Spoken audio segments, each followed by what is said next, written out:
जमाने की बात है। एक प्रतापी राजा के महल में एक जादुई बाग था। उस बाग में सबसे अनमोल चीज थी सोने के सेबों वाला पेड़। राजा ने इसकी सुरक्षा के लिए कड़े इंतजाम किए थे। एक दिन जब मंत्री ने सेब गिने तो उसमें से एक सेब गायब था। तभी मंत्री दौड़ता हुआ राजा के पास आया और बोला, महाराज, गजब हो गया। आज जब मैंने सोने के सेब गिने तो उनमें से एक सेब कम है। क्या ये कैसे मुमकिन है? इतने पहरेदारों के बावजूद चोरी? मंत्री, पहरेदारों को बुलाओ। कुछ देर बाद पहरेदार आए। पहरेदार, तुम्हारी आंखों के सामने से सोने का सेब गायब हो गया और तुम्हें कानों कान खबर तक नहीं हुई। क्या तुम सब सो रहे थे? क्षमा करें महाराज, हम रात भर जाग रहे थे। हमने किसी को भी बाग के पास आते नहीं देखा। हमें खुद समझ नहीं आ रहा कि वो सेब कहाँ गया। तुम्हारी लापरवाही की कोई माफी नहीं है। अगर अगली बार ऐसा हुआ तो अंजाम बुरा होगा। मैं ऐलान करता हूँ कि जो कोई भी इस चोर को पकड़ेगा उसे मुंह मांगा इनाम दिया जाएगा। तभी वहां उपस्थित बड़ा राजकुमार राजा से बोला, पिताजी, आप चिंता न करें। आज की रात मैं खुद बाग में पहरा दूंगा। मैं देखना चाहता हूँ कि वो कौन सा चोर है जो हमारी सुरक्षा को चुनौती दे रहा है। मैं उसे पकड़कर आपके सामने पेश करूंगा। शाबाश पुत्र, मुझे तुमसे यही उम्मीद थी। जाओ, आज रात बाग की जिम्मेदारी तुम्हारी है।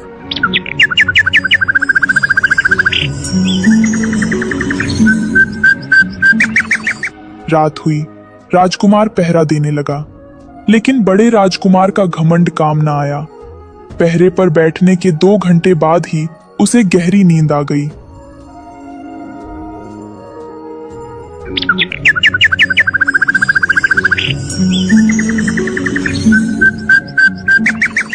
सुबह जब सेब गिने गए तो एक और सेब गायब था। तभी अगले दिन मंझला राजकुमार राजा के पास आया और बोला कि वो यह गलती नहीं दोहराएगा। पिताजी, बड़े भाई से चूक हो गई होगी, लेकिन मैं ये गलती नहीं दोहराऊंगा। आज रात मैं पहरा दूंगा और उस चोर को रंगे हाथों पकड़ूंगा। ठीक है, तुम भी कोशिश कर लो, पर ध्यान रहे चोर बहुत चालाक है। अगली रात मंझला राजकुमार पहरा देने लगा, लेकिन नियति ने फिर वही खेल खेला। मंझले राजकुमार को भी नींद आ गई और तीसरी रात तीसरा सेब चोरी हो गया। और सुबह होते ही राजा की चिंता अब और बढ़ने लगी। पूरा दरबार उदास था। तभी सबसे छोटा राजकुमार, जिसे राजा मूर्ख समझते थे, वो आया और बोला, पिताजी, अगर आपकी आज्ञा हो तो आज रात मैं चोर को पकड़ने की कोशिश करना चाहता हूँ। तुम क्या समझते हो कि तुम कामयाब हो जाओगे? तुमसे बड़े और समझदार भाई असफल हो चुके हैं। तुम जाओ और अपना काम करो, यहाँ वक्त बर्बाद मत करो। महाराज, माना कि मैं छोटा हूँ, पर मुझे एक मौका तो दीजिए। मैं वादा करता हूँ कि मैं अपनी आंखों की पलके तक नहीं झपकने दूंगा। ठीक है, जब तुम मान ही नहीं रहे तो जाओ, देखूं तुम क्या करिश्मा करते हो। रात हुई और अब छोटा राजकुमार पहरा देने लगा। तभी एक सोने की चिड़िया उड़कर आई और सेब तोड़ने लगी। तो तुम हो वो चोर, इतनी सुंदर और सुनहरी। मेरा दिल तुम्हें मारने का नहीं कर रहा, पर पिता की आज्ञा सर्वोपरि है। तभी जैसे ही चिड़िया सेब तोड़ती है, राजकुमार तीर चलाता है, लेकिन चिड़िया उड़ गई और तभी उसका एक पंख गिर जाता है।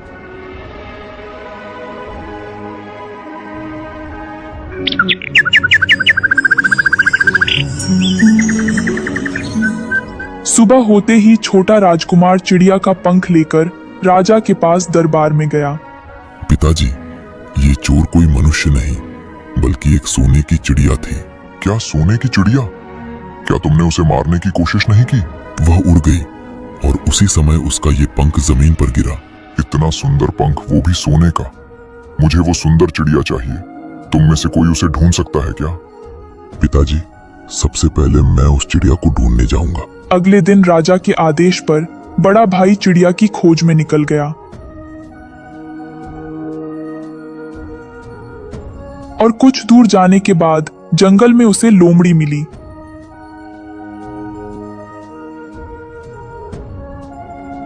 राजकुमार रुको, मैं तुम्हारी मदद कर सकती हूँ। आगे 2 सराय मिलेंगी, तुम बद्दी वाली में रुकना, तभी चिड़िया मिलेगी। एक जंगली जानवर मुझे रास्ता दिखाएगा। हट यहाँ से, तेरी सलाह की मुझे जरूरत नहीं है। इतना सुनते ही लोमड़ी वहां से चली जाती है।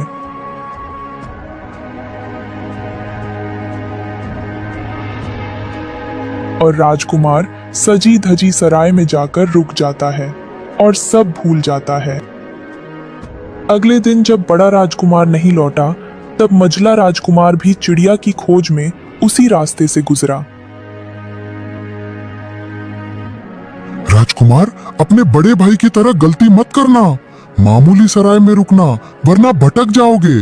चुप रह बदसूरत लोमड़ी। हम राजघराने के लोग हैं। हम आलीशान महलों में रुकते हैं, कचरे जैसी सरायों में नहीं। तभी वो भी लोमड़ी की बात अनसुनी करके सजे धजे वाली सराय में जाकर ठहर गया। अगले दिन जब मझला राजकुमार भी नहीं लौटा, तब छोटा राजकुमार भी चिड़िया की खोज में निकल गया।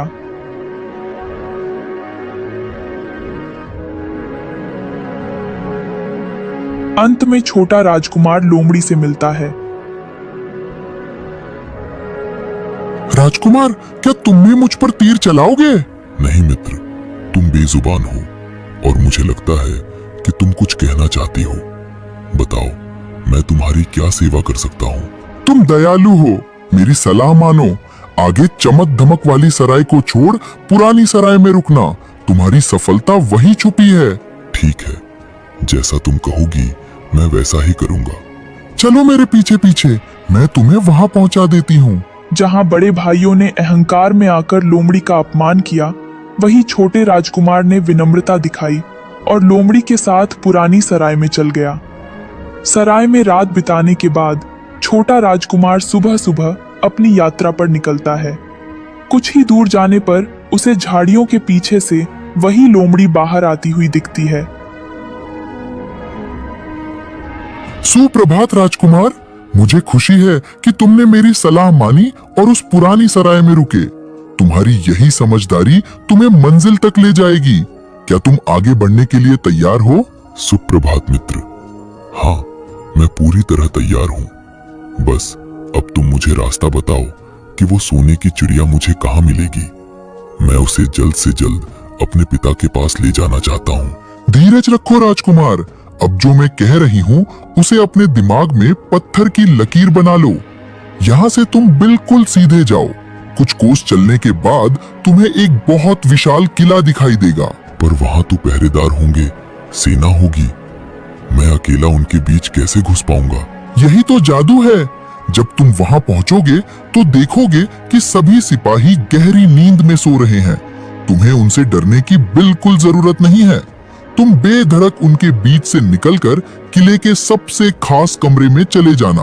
और चिड़िया, वो कहाँ होगी? उस कमरे में तुम्हें वो सुनहरी चिड़िया एक लकड़ी के मामूली पिंजरे में बंद मिलेगी। उसके पास ही सोने के सेब भी रखे होंगे, जिन्हें पहचान कर तुम्हें यकीन हो जाएगा कि यही वो चोर है। लकड़ी का पिंजरा? इतनी कीमती चिड़िया के लिए लकड़ी का पिंजरा? यही सबसे जरूरी बात है राजकुमार। उस लकड़ी के पिंजरे के ठीक बगल में एक बहुत ही खूबसूरत सोने का पिंजरा रखा होगा, जिसमें हीरे मोती जड़े होंगे। तुम्हारा मन ललचाएगा। तुम्हें लगेगा कि चिड़िया को सोने के पिंजरे में होना चाहिए, लेकिन मेरी बात याद रखना, चिड़िया को भूल कर भी उस सोने के पिंजरे में मत डालना। पर क्यों? सोने का पिंजरा तो ज्यादा अच्छा है ना? सवाल मत करो, बस इतना जान लो कि अगर तुमने उसे लकड़ी के पिंजरे से निकाला तो तुम बहुत पछताओगे। उसे लकड़ी के पिंजरे सहित उठाना और चुपचाप बाहर निकल आना। क्या तुम मेरा ये वादा निभाओगे? मैं वादा करता हूँ मित्र, मैं तुम्हारी हर बात मानूंगा। लकड़ी का पिंजरा ही सही, मैं सोने के पिंजरे को हाथ भी नहीं लगाऊंगा। बहुत अच्छे, अब समय बर्बाद मत करो। आओ मेरे पीछे, मैं तुम्हें शॉर्टकट रास्ते से उस किले तक पहुंचा देती हूँ। तभी राजकुमार लोमड़ी के पीछे चल दिया और चलते चलते शाम हो गई और उस किले तक ले गई जहां सोने की चिड़िया थी। राजकुमार धड़कते दिल के साथ किले के भीतर दाखिल हुआ, जहां सभी सिपाही बेसुध सो रहे थे। राजकुमार अंदर गया और उस कमरे में पहुंचा जहां चिड़िया थी। चिड़िया को देखते ही वो पहचान गया कि यही वो चोर है। ये चिड़िया तो कितनी सुंदर है। इतनी सुंदर चिड़िया लकड़ी के पिंजरे में अच्छी नहीं लग रही। इसे सोने के पिंजरे में बंद करके पिताजी के पास ले चलता हूँ। राजकुमार लोमड़ी की बात भूलकर जैसे ही चिड़िया को सोने के पिंजरे में डालने की कोशिश करता है, तभी चिड़िया जोर से चिल्लाई, बचाओ बचाओ, कोई चोर हमें चुराने आया है। इतना सुनते ही सिपाही दौड़कर आए और राजकुमार को पकड़ लिए।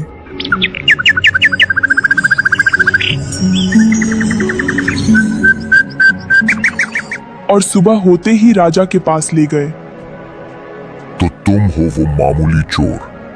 मेरी कड़ी सुरक्षा को भेद कर तुम मेरी सुनहरी चिड़िया चुरा रहे थे। महाराज, मैं कोई साधारण चोर नहीं हूँ। मैं एक राजकुमार हूँ और अपने पिता के आदेश पर यहाँ आया था। राजकुमार? एक राजकुमार चोरी नहीं करता। तुमने मेरी चिड़िया को छूने का दुस्साहस किया है, जिसकी सजा केवल मृत्यु है। मुझसे भूल हुई महाराज। मैं सोने के पिंजरे के लोभ में आ गया था। कृपया मुझे एक अवसर दें। मैं अपराधी नहीं हूँ। अपराधी अपनी सफाई में यही कहते हैं। सैनिकों, इसे ले जाओ और कल सुबह सूरज उगने से पहले इसे फांसी पर चढ़ा दो।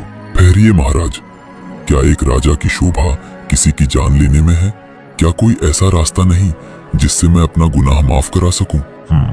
रास्ता तो है, पर वो तुम्हारी जान बचाने से कहीं ज्यादा कठिन है। क्या तुम मौत से लड़ने का साहस रखते हो? मैं अपने सम्मान और अपने पिता के वचन के लिए कुछ भी करूंगा। आप बस आज्ञा दें, मैं पीछे नहीं हटूंगा। यहाँ से कुछ दूर एक सुल्तान का राज्य है। उसके पास एक जादुई सोने का घोड़ा है। क्या तुम उसे ला सकते हो? सोने का घोड़ा? वह तो दुनिया की सबसे दुर्लभ चीज है। क्या उसे लाने पर आप मुझे और चिड़िया को छोड़ देंगे? हाँ, अगर तुम वो घोड़ा मुझे ला कर दो तो मैं तुम्हें चिड़िया भी दूंगा और सम्मान के साथ विदा भी करूंगा। मुझे आपकी शर्त स्वीकार है। मैं वह घोड़ा लेकर आऊंगा, पर अगर मैं असफल रहा तो आप मुझे सजा दे सकते हैं। याद रखना लड़के, अगर खाली हाथ लौटे तो मेरी तलवार तुम्हारी गर्दन का इंतजार करेगी। जाओ। राजा ने उसे सोने का घोड़ा लाने की शर्त पर छोड़ने को कहा। राजकुमार गर्दन झुकाए दुखी मन से किले के फाटक से बाहर निकलता है। झाड़ियों से लोमड़ी बाहर आती है। क्यों राजकुमार, कैसा रहा राजा का आतिथ्य? क्या तुम्हें सोने का पिंजरा और चिड़िया मिल गई या केवल जंजीरें मिली? मित्र, मुझे ताना मत मारो। मेरी मूर्खता ने मुझे मौत के करीब पहुंचा दिया था। मैंने तुम्हारी बात नहीं मानी। मैंने पहले ही कहा था कि लालच मत करना। अब ये उदासी कैसी? क्या राजा ने तुम्हें सच में आजाद कर दिया है? नहीं, उसने एक और भी असंभव शर्त रख दी है। अब मुझे सुल्तान के अस्तबल से सोने का घोड़ा लाना होगा। सोने का घोड़ा? वो तो चिड़िया से भी ज्यादा खतरनाक काम है। क्या तुम्हें लगता है कि तुम दोबारा सफल हो पाओगे? मुझे नहीं पता मित्र, मैं बहुत डरा हुआ हूँ। क्या तुम इस बार भी मेरा साथ छोड़ दोगी या मेरी मदद करोगी? तुम्हारी आंखों के आंसू बता रहे हैं कि तुम्हें अपनी गलती का एहसास है। चलो, अपनी आंखें पोंछो और मेरे पीछे चलो। क्या तुम अब भी मेरी मदद करोगी? मैंने तो तुम्हारा अपमान किया था और तुम्हारी सलाह को ठुकरा दिया था। दोस्ती गलतियों से बड़ी होती है राजकुमार। बस इस बार अपनी अकल मत चलाना। चलो, सुल्तान का राज्य अभी बहुत दूर है। तभी राजकुमार लोमड़ी के पीछे चल देता है।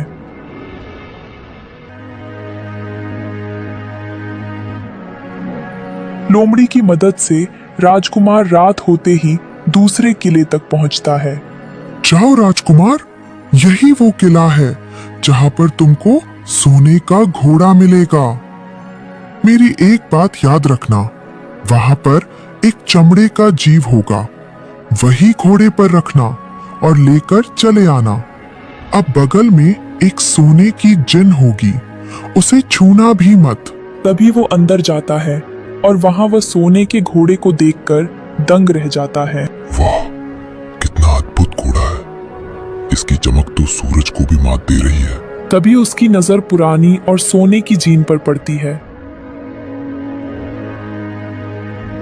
लोमड़ी ने तो पुरानी चमड़े की जीन कही थी, पर क्या ये इस महान घोड़े का अपमान नहीं होगा?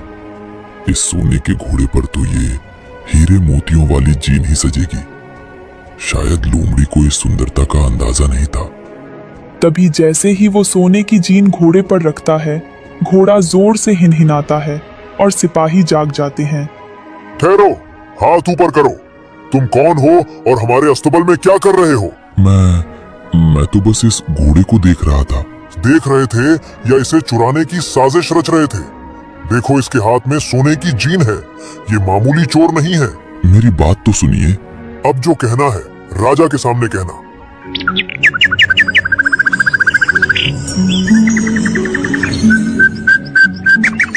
सुबह होते ही सैनिक उसे राजा के पास लेकर गए। कौन हो तुम और ये क्या करने आए थे? महाराज, मैं केवल आपका घोड़ा देख रहा था। तुम्हारी हिम्मत कैसी हुई मेरा घोड़ा चुराने की? महाराज, मुझे एक मौका दो अपनी सफाई देने का। ठीक है, ध्यान से सुनो। तुमने मेरे अस्तबल की पवित्रता भंग की है, पर मुझे एक राजकुमारी की तलाश है जो सोने के महल में रहती है। अगर तुम उसे यहाँ लाओ तो मैं तुम्हें अपना सुनकर घोड़ा तुम्हें दे दूंगा और तुम्हें सम्मान सहित विदा करूंगा, और नहीं ला पाए तो फांसी का फंदा तैयार है। राजकुमार अपनी जिद और दिखावे की चाहत के कारण एक के बाद एक मुसीबतों में फंसता जा रहा था।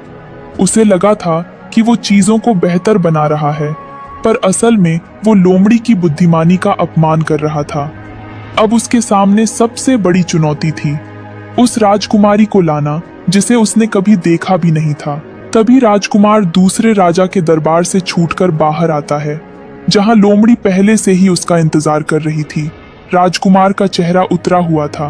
क्यों राजकुमार, सोने की जिन बहुत भारी पड़ गई ना? मैंने कहा था कि दिखावे में मत पड़ना, पर तुमने फिर वही गलती की। मुझसे बहुत बड़ी भूल हो गई मित्र। अब राजा ने मुझे सोने के महल की राजकुमारी को लाने भेजा है। अगर मैं उसे नहीं ले गया तो मेरी जान चली जाएगी। तुम्हारी किस्मत अच्छी है कि मैं अब भी तुम्हारा साथ दे रही हूँ। चलो चलो मेरे पीछे, मैं तुम्हें उसके पास ले चलती हूँ। पर याद रखना, राजकुमारी से हाथ मिलाते ही वो साथ चलेगी। उसे वापस महल में मत जाने देना। वो अपने माता पिता से मिलने की मिन्नतें करेगी, पर तुम पिघलना मत।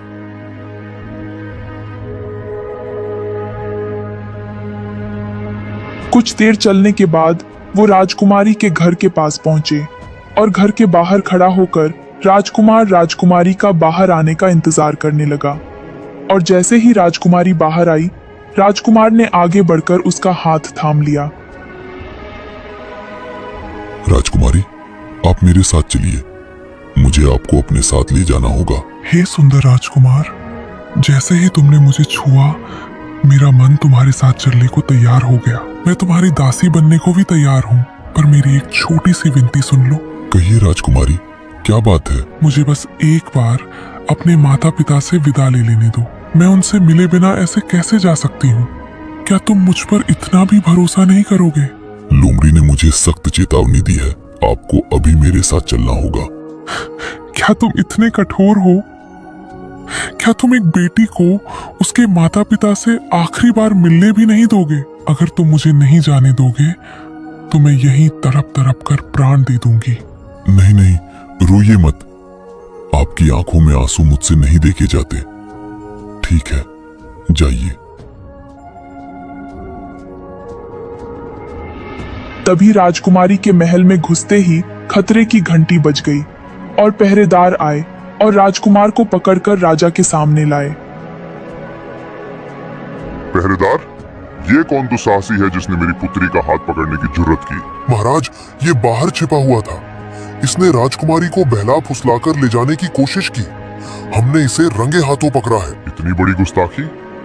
एक अजनबी मेरे महल की राजकुमारी को चुरा ले जाए?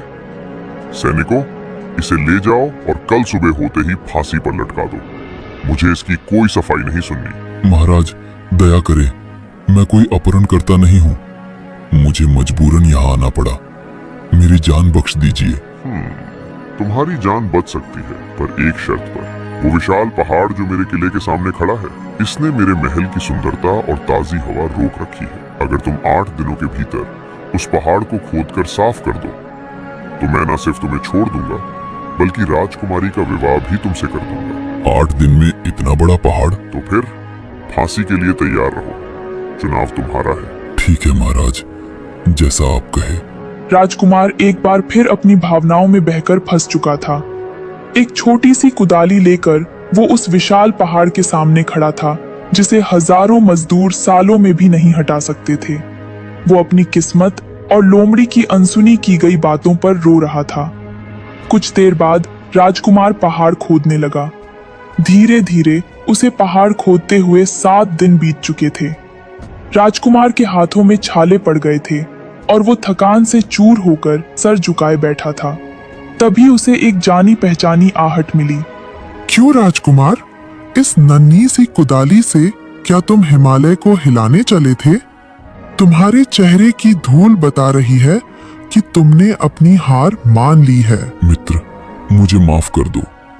मैं अपनी मूर्खता और जिद की सजा भुगत रहा हूं। मैंने हर बार तुम्हारी सलाह ठुकराई और देखो, आज मेरी मौत मेरे सामने खड़ी है। तुम्हें तड़पते हुए देखकर मुझे दया आ गई। जाओ, तुम सो जाओ। आज की रात ये पहाड़ तुम्हारी समस्या नहीं, मेरी जिम्मेदारी है। पर तुम अकेले ये कैसे करोगी? अब सवाल मत करो, बस सो जाओ और याद रखना, इस बार जो मैं कहूंगी वही आखिरी सच होगा।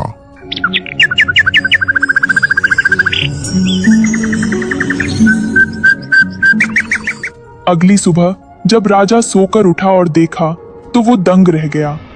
जहां कल तक विशाल पहाड़ था, वहां अब दूर तक खुला मैदान और हरियाली थी। सैनिकों, देखो, क्या मैं सपना देख रहा हूँ? वो पहाड़ कहाँ गया?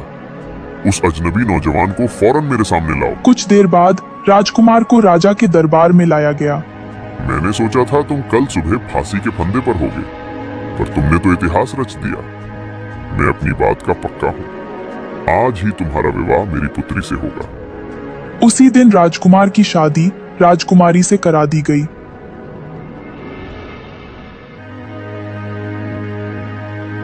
और विदा के समय राजकुमारी अपने पिता के गले लगकर रो रही है, पर उसकी आंखों में राजकुमार के लिए प्रेम भी है। पिताजी, आपने एक बहादुर इंसान को अपना दामाद चुना है। मुझे खुशी है कि मैं उनके साथ जा रही हूँ। बेटी, इस नौजवान ने वो कर दिखाया जो कोई सेना नहीं कर सकती थी। जाओ, खुश रहो। राजकुमार, तुम मेरी बेटी का ख्याल रखना। मैं इसे अपने प्राणों से बढ़कर चाहूंगा। कुछ देर बाद दोनों को विदा किया गया।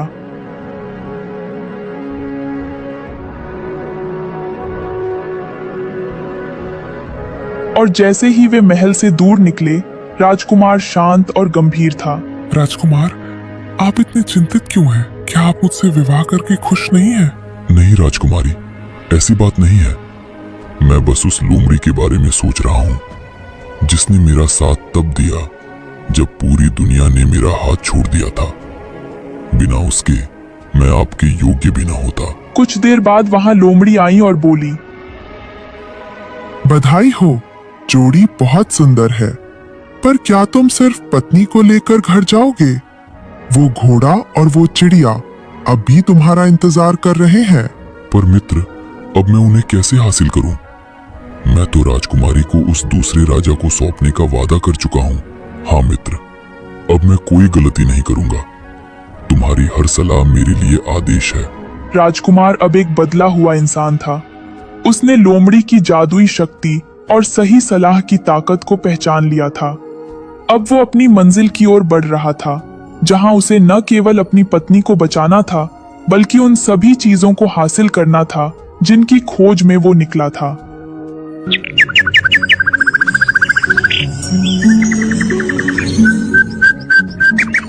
अगले दिन राजकुमार राजकुमारी को लेकर किले में पहुंचता है। राजा राजकुमारी को देखकर खुशी से पागल हो जाता है। अद्भुत, तुम वाकई उसे ले आए। वादे के मुताबिक ये सोने का घोड़ा आज से तुम्हारा हुआ। धन्यवाद महाराज। मैं विदा लेने से पहले एक बार इस घोड़े पर सवारी करना चाहता हूँ। जरूर, क्यों नहीं। तुम इस पर सवार होकर अपनी खुशी जाहिर कर सकते हो। कुछ देर बाद राजकुमार घोड़े पर बैठता है। अंत में वो राजकुमारी के पास पहुंचता है और राजकुमारी का हाथ पकड़कर खींच लेता है और घोड़े को लेकर भाग जाता है। तभी राजकुमार राजकुमारी और घोड़े को लेकर लोमड़ी के पास पहुंचा। बहुत अच्छे राजकुमार, अब आखिरी दाव। इस घोड़े को देखकर चिड़िया वाला राजा पिघल जाएगा। बस पिंजरा हाथ में आते ही रुकना मत।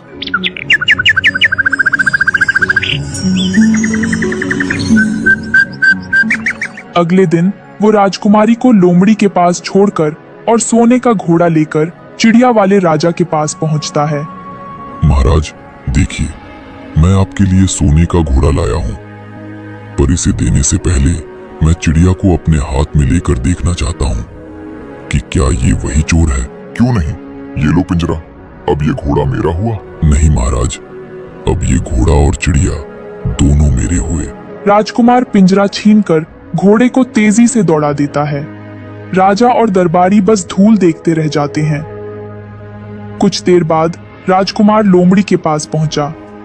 मित्र, आज तुम्हारी वजह से मेरे पास सब कुछ है, सुंदर पत्नी, सोने का घोड़ा और सोने की चिड़िया। मैं तुम्हें क्या इनाम दूं? तुम जो मांगोगे मैं वही दूंगा। राजकुमार, अगर तुम सच में इनाम देना चाहते हो तो अपना धनुष उठाओ और एक तीर चलाकर मुझे मार डालो। पागल हो गई हो क्या? मैं अपनी जान दे सकता हूँ, पर अपने उपकारी को तीर नहीं मार सकता। कोई और इनाम मांगो। अगर तुम ये नहीं कर सकते तो रहने दो, पर जाते जाते मेरी दो बातें गांठ बांध लो। कभी कुएं की मुडेर पर मत बैठना और कभी फांसी पाने वाले अपराधियों पर पैसा बर्बाद मत करना। ये कैसी अजीब बातें हैं? कुएं पर बैठने से क्या होगा? और अपराधी, भला मैं उनकी मदद क्यों करूंगा? तुम बहुत रहस्यमयी हो रही हो। वक्त आने पर सब समझ जाओगे। अब जाओ, अपनी मंजिल की ओर बढ़ो। अलविदा। लोमड़ी अपनी उदास आंखें लिए झाड़ियों की ओर चली गई। राजकुमार और राजकुमारी सोने का घोड़ा और चिड़िया लेकर अपने राज्य की ओर बढ़ चले। राजकुमार मन ही मन लोमड़ी की अजीब चेतावनियों पर हंस रहा था। राजकुमार सोने के घोड़े पर अपनी पत्नी के साथ गांव पहुंचता है, जहां भीड़ जमा थी।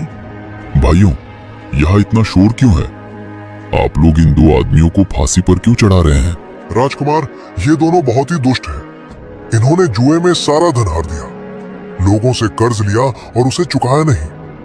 इन्होंने हमारे गांव की शांति भंग की है, इसलिए इन्हें मौत की सजा दी जा रही है। अरे, ये तो मेरे बड़े भाई हैं। मुखिया जी, इन्हें छोड़ दीजिए। इन्होंने जो भी कर्ज लिया है वो मैं चुकाऊंगा। ये लीजिए सोने की मोहरें, पर इनकी जान बख्श दीजिए। अगर आप इनका सारा उधार चुकाने को तैयार हैं, तो हमें कोई आपत्ति नहीं। भाइयों को छुड़ाने के बाद सब जंगल की ओर बढ़ते हैं। छोटे भाई, तुमने हमारी जान बचाई, तुम्हारा बहुत शुक्रिया। देखो, सामने ठंडा कुआं है, क्यों न यहाँ थोड़ा विश्राम करें और पानी पी लें? राजकुमार, मुझे यहाँ रुकना ठीक नहीं लग रहा।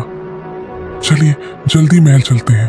अरे प्रिय, डरो मत, भाई साथ हैं, अब कोई खतरा नहीं। मैं बस इस कुएं की मुडेर पर बैठकर थोड़ी ताजी हवा ले लूं, फिर हम निकलेंगे। तभी राजकुमार जैसे ही बैठता है, दोनों भाई उसे धक्का दे देते हैं और वो कुएं में गिर जाता है। नहीं, ये क्या किया आपने?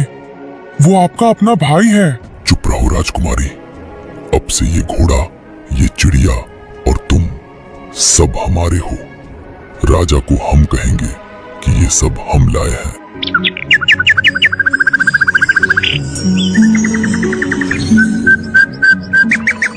अगले दिन दोनों भाई घोड़ा और चिड़िया और राजकुमारी को लेकर महल पहुंचकर राजा से बोले, पिताजी देखिए, हम आपकी चिड़िया ले आए, और सिर्फ चिड़िया ही नहीं, ये सोने का घोड़ा और राजकुमारी भी हमारी बहादुरी का इनाम है।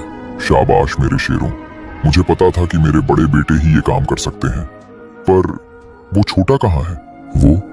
वो तो कहीं रास्ते में ही भटक गया होगा। हमने तो उसकी बहुत तलाश की, पर वो मिला ही नहीं।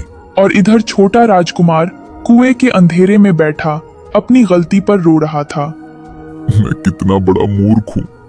लोमड़ी ने चीख चीख कर कहा था कि कुएं पर मत बैठना और फांसी वालों की मदद मत करना।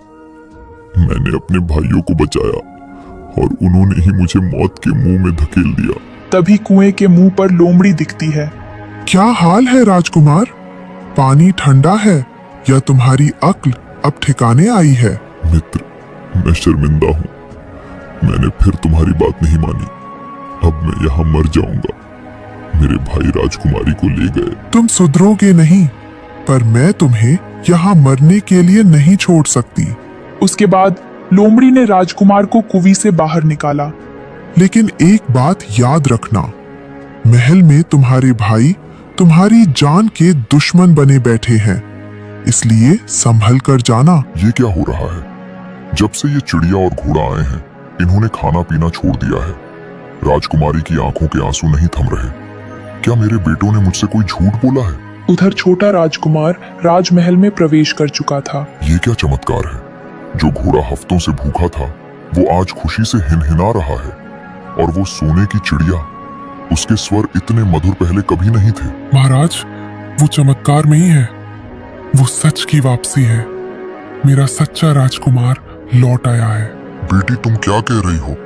राजकुमार तो यहाँ मेरे सामने है। नहीं महाराज, ये दोनों धोखेबाज हैं। इन्होंने अपने भाई को कुएं में धकेल दिया और आपकी आंखों में धूल झोंकी। असली विजेता वो है जो हमारे पास खड़ा है। और कुछ देर बाद वो राजमहल में पहुंचा। हाँ पिताजी, राजकुमारी सच कह रही है। मेरे भाइयों ने न केवल मेरे साथ बल्कि आपके विश्वास के साथ भी घात किया है। मेरे प्रिय पुत्र, मुझे माफ कर दो। मैंने तुम्हें मूर्ख समझा, पर तुम तो सबसे बहादुर निकले। और तुम दोनों, तुमने लालच में भाई का खून करना चाहा। अभी इसी वक्त मेरे राज्य से निकल जाओ। तुम मेरे पुत्र कहलाने के योग्य नहीं हो। उसी दिन से राजा ने अपने दोनों बड़े बेटे को राज्य से बाहर निकाल दिया। अब राजकुमार महल में राजकुमारी के साथ रहने लगा। राजकुमार, आपने बहुत कष्ट सहे हैं। अब हम साथ हैं। पर क्या आप अब भी उस लोमड़ी के बारे में सोचते हैं? राजकुमारी, बिना उसके मैं आज जीवित ना होता। मुझे उसे ढूंढना ही होगा। न जाने वो किस हाल में होगी।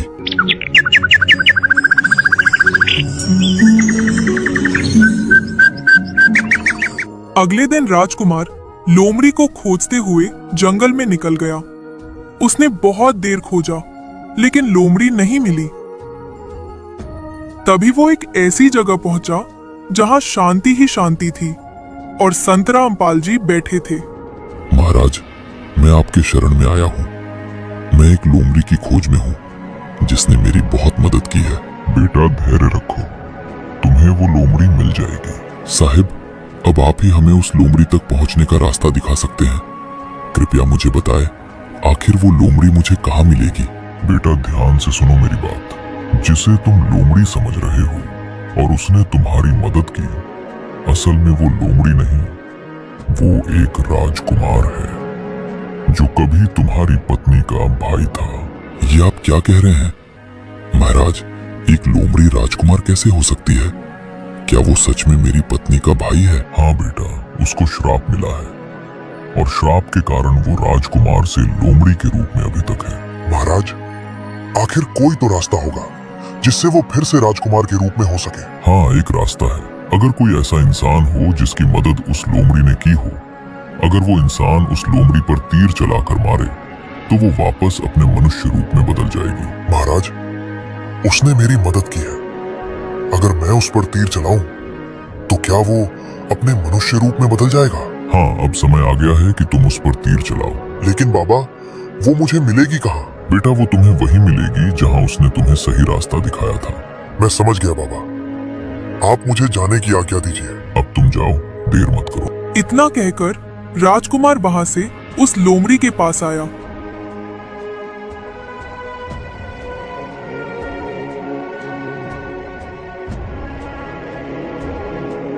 और बिना देर किए उस पर तीर चला दिया और तीर चलते ही लोमड़ी एक दिव्य प्रकाश के साथ सुंदर राजकुमार में बदल गई। धन्यवाद मेरे भाई। आज वर्षों बाद मैं इस पशु योनि से मुक्त हुआ हूँ। तुमने मुझे मेरा जीवन वापस दे दिया। ओह, तो ये रहस्य था। मुझे खुशी है कि मैंने अनजाने में ही सही, पर तुम्हारी बात मान ली। तभी दोनों राजकुमार महल लौटते हैं।